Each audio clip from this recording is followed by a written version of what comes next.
What's going on, guys? It's Ben again. Welcome back.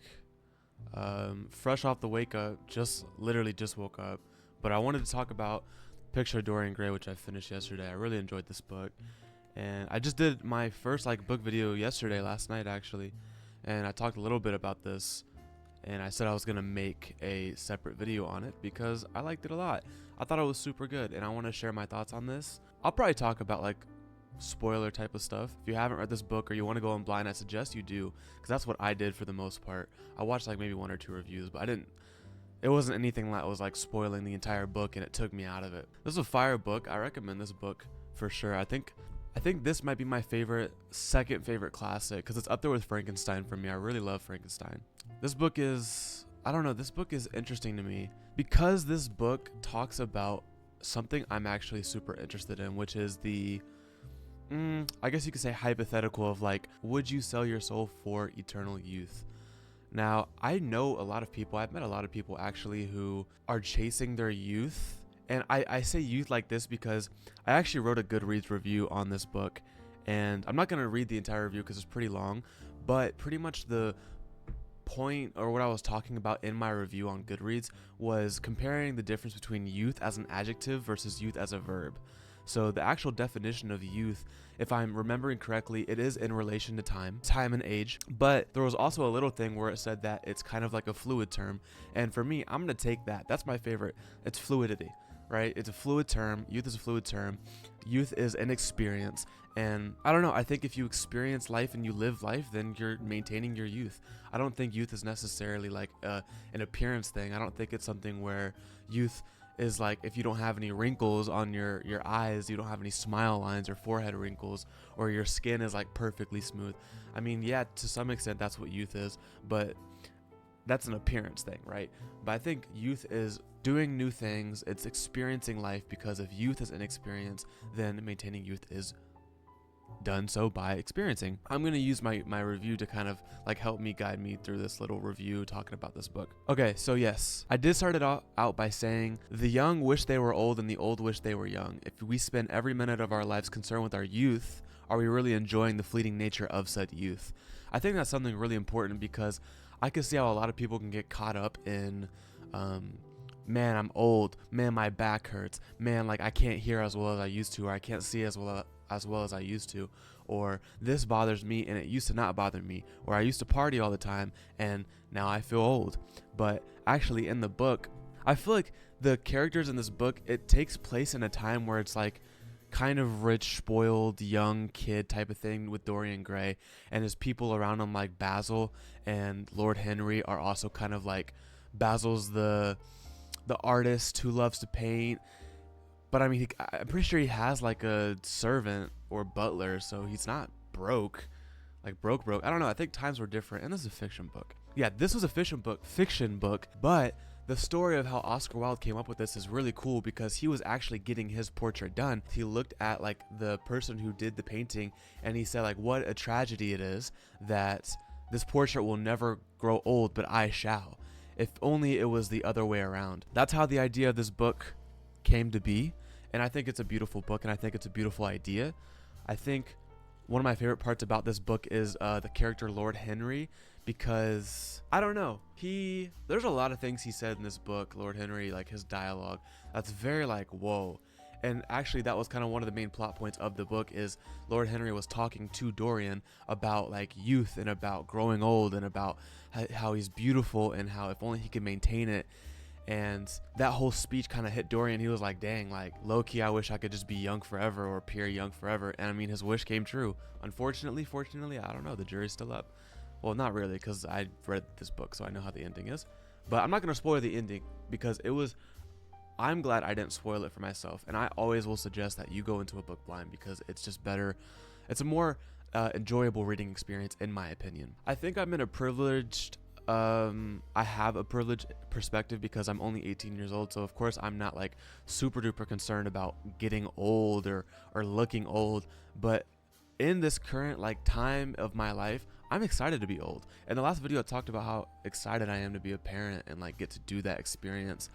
But I don't care. I really don't. I actually love the the lines whenever you smile. I love the lines. I love the smile lines. Like for me, that's attractive in a way, like not in like a weird like sexual way, but it's just attractive to me to see age on somebody, because I feel like whenever somebody has wrinkles and they appear a little bit older or a little bit aged, they've lived a good life. They've lived a great life. And I think that if you have no wrinkles and you're over the age of 55, you either are not living life well, you have not lived life well, or you have too much Botox. Those are the only three things that could have happened.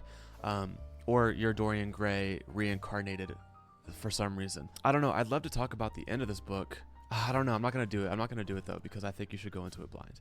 But this was a super good book. I did have 4 different ways of reading this. I bought this copy. To me, this text is incredibly small. I can barely read this. I'm 18. My eyes aren't horrible, but I definitely had to put my glasses on when I started reading this, but I couldn't do it. So I went to the bookstore. I bought the signature edition, which I'll put a picture up, but I bought the signature edition to read it because it was like 0.35 bigger font. So it was still really small, but it was a bit bigger. I left it in my sister's car though, so I don't have it with me because I was reading it yesterday when I was with them. But I also did audiobook, and I'm gonna put a picture of the video up right now because the audiobook I listened to on YouTube, I think he was doing it for charity, and the guy, he like does voices for the characters, so it's super easy to follow along, and like you can even listen to it and read at the same time, or just like listen to it a little bit and then read a little bit of the book, and you'll have like those voices in your head, and it's not like a schizophrenic thing, but like you'll have they sound like this. And I don't know, it's just cool for like continuity purposes. I thought the writing of this book was pretty good. I thought that there were a couple of parts where I was like, okay, like I'm not really into this. There was like a dinner scene near the end of the book, and it was like trying to set up that this girl had a crush on Dorian, I think. But it's interesting to see how people treated him over these multiple years, and he's gotten out of situations by using his appearance of youth. And it's just an interesting thing, because it begs the question of like, what if we lived in a world where you could see everybody's sin on their face and on their body? I believe you kind of can. You can see the sin that people struggle with sometimes through like their eyes and their face. But I mean, I'm talking an extreme because when Basil went to see the portrait after many years, and Dorian, like they revealed the picture, he made a comment about how like his eyes and how his face just looked kind of like a demon type of thing, like a devilistic situation going on. So that's another interesting discussion to talk about. It makes me want to have a conversation with people who are chasing youth. I don't know, it's such a interesting topic to think about and talk about, youth. But I still stand by that, like the meaning of youth that I like is the meaning of a verb, it's an action. I think youth is an action. And when people are like old chronologically wise, when they're old and they don't do anything new, they do the same thing they've been doing for 45 years, they're not young. They don't have youth because they're not experiencing and living and doing new things. They're just existing.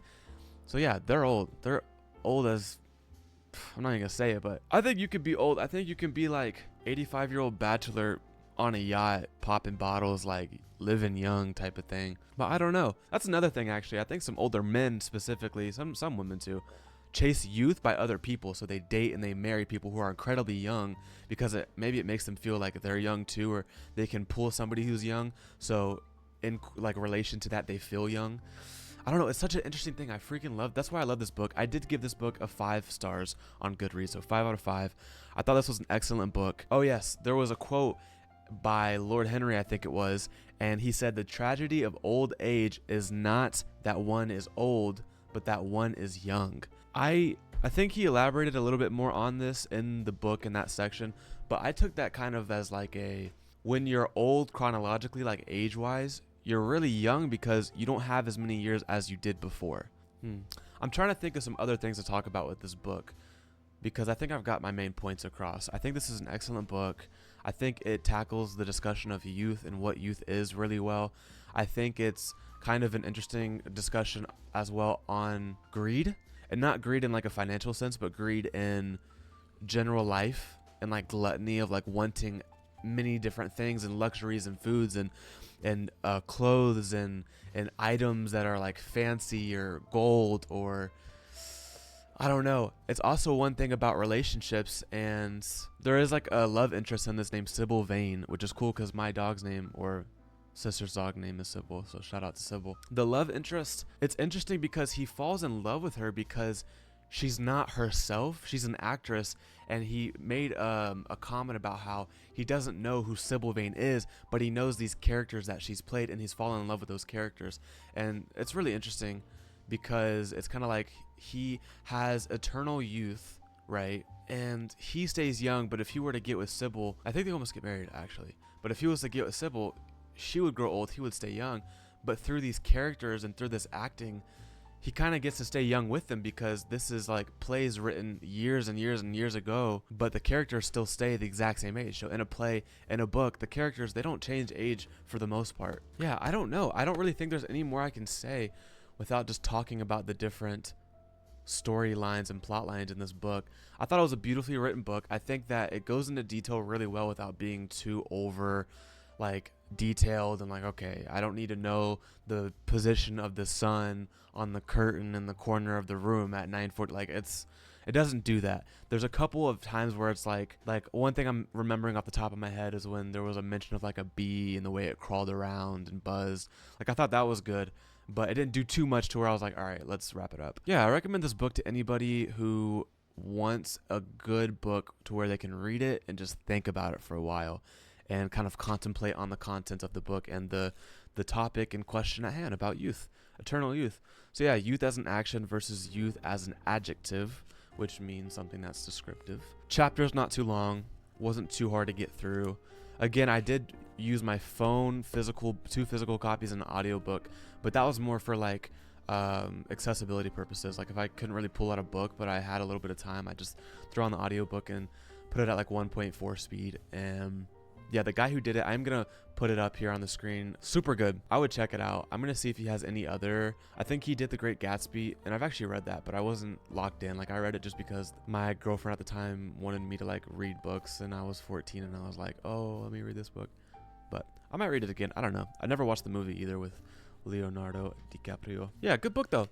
I think that's all I have to say about it. Yeah, 5 stars. Thanks for watching. Oh, quick side note, right now I'm currently reading Pachinko. It's a pretty big book, so it might take me a little bit to get through, but I think I'm on page like 80 something. No, 60. So I'm on page 60. So I'm gonna try to get through this. I might pick up another smaller book that I can talk about because I have a lot of these books. Yeah, soon I will probably be making a video on this book about just like my overall thoughts and stuff. But so far I'm loving this book. So the pacing is super good. I'm pretty sure it's technically like 3 books in one. But I got this because Big Nate's Book Reviews, he was reading it and he recommended it, and yeah, I'm loving it so far. But it is a little intimidating for me because I'm like, dang, it's big. Like I don't know if I can commit, but I've read 26 books this year, so if you add all those page counts together, I think I'll be okay. But yeah, I hope you guys have a great day. Go read The Picture of Dorian Gray. There's another book called The Uncensored Picture of Dorian Gray. I think it's just a bit more like sexual, or I think I read on the back of the book it had like heavier like homosexual themes, and I think it was just more into like the debauchery of people during this time because it's like indulging in different sins and stuff like that. But yeah, go read the book. Hope you have a great day. Thanks for watching, and I'll see you in the next one.